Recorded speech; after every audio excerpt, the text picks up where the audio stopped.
April 1891లో జన్మించారు. ఆ వ్యక్తి ఎన్నో మార్పులు, ఇంకెన్నెన్నో ఆశయాలతో తన జీవితాన్ని మనకు అంకితం చేశారు.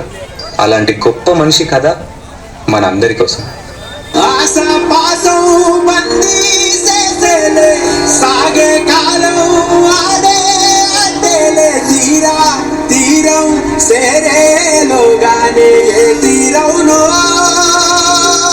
నమస్కారం మాస్టారు.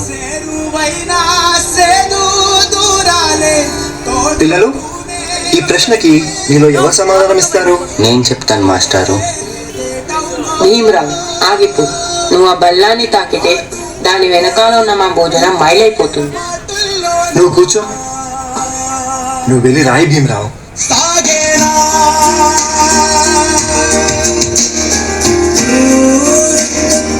జీవితంలో నువ్వు చాలా గొప్పవాడి అవుతావు భీమరావు.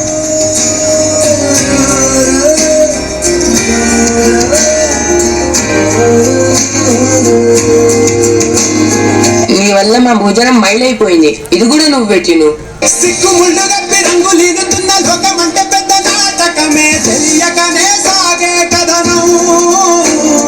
నీవు పెట్టుకున్న నమ్మకాలు అన్ని పక్కదారి బట్టి పోతుంటే కంచికి నీ కదలే దూరం. నీ సేతుల్లో ఉంది సేతల్లో చూపించి ఎదురేగి సాగాలిగా. నీ పేలంలో తేలాలంటే నువ్వు ఎదురు చూడాలిగా. చాలా దాహంగా ఉంది. తాగడానికి మంచినీళ్ళు ఇస్తారా?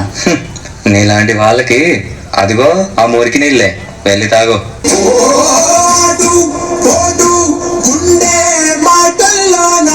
మనుషుల్ని మనుషుల్లా చూడండి, పశువుల్లా కాదు.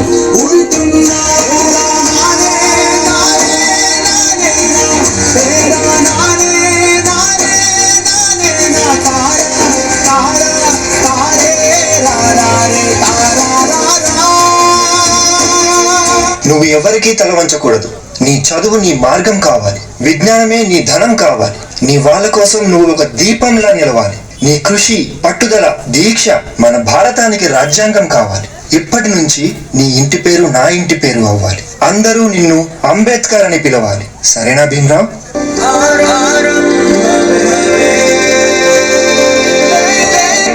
ఎంతమంది తనని తక్కువగా చూసినా చదివే లోకంగా మార్చుకొని మెట్రిక్ సాధించాడు. అదే సమయంలో పెద్దలు తన పెళ్లి కూడా చేశారు.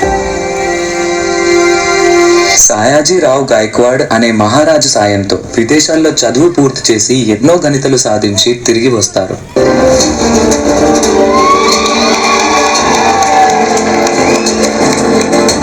బాబా, ఇన్ని సంవత్సరాలు గడిచినా ఈ ప్రజలు మారలేదు, మా బ్రతుకులు మారలేదు. ఎలాగైనా మా తలరాత్రులు మార్చే దేవుడివి నువ్వే కావాలి బాబా.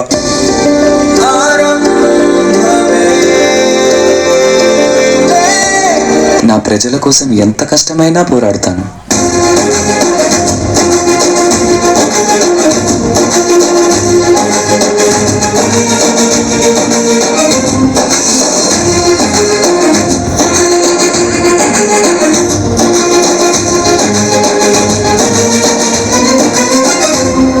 భారత రాజ్యాంగం యొక్క మూసాయుధ కమిటీ అధ్యక్షుడిగా మిమ్మల్ని ఎన్నుకోవడం మాకు చాలా సంతోషంగా ఉంది. ఇన్నేళ్లకి నా ప్రజలకి, నా దేశానికి సేవ చేసే సమయం వచ్చింది. భారత రాజ్యాంగాన్ని నిర్మించే అవకాశం నాకు దక్కింది. దీనికోసం నా ప్రాణాలు అర్పించడానికైనా సిద్ధంగా ఉన్నాను.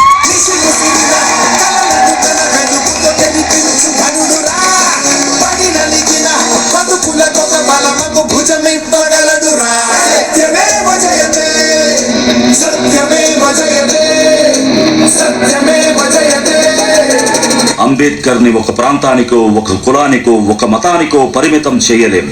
ఎందుకంటే ప్రతి భారతీయుడి గుండెపై చెరగని ముద్ర వేసిన మహనీయుడు ఆయన. అందరి కలలు కన్నది ఆయన కలం. బడుగుల కోసం ధ్వనించింది ఆయన గళం.